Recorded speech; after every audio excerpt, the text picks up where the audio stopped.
How to create Twitter or X account.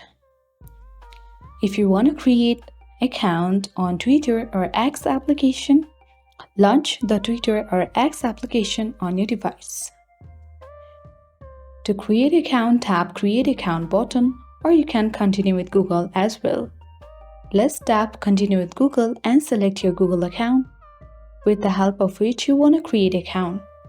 Now choose the language for this application, or you can tap Skip for now. Once done, select Next button at the bottom right corner of the screen.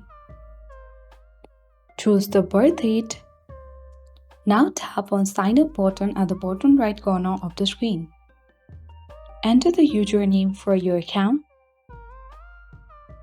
or you can also skip for now. Once done, tap Next button.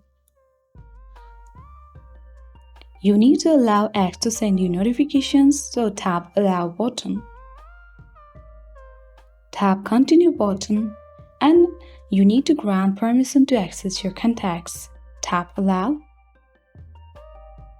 You can follow the user so that you will see posts from these people that you follow. Now tap Follow button at the bottom right corner of the screen.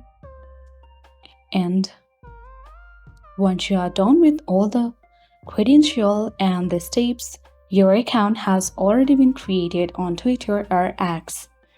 I hope this video was helpful and informative for you. If it was, then make sure to hit the like button, subscribe our channel if you are new, and press the notification bell for more updates.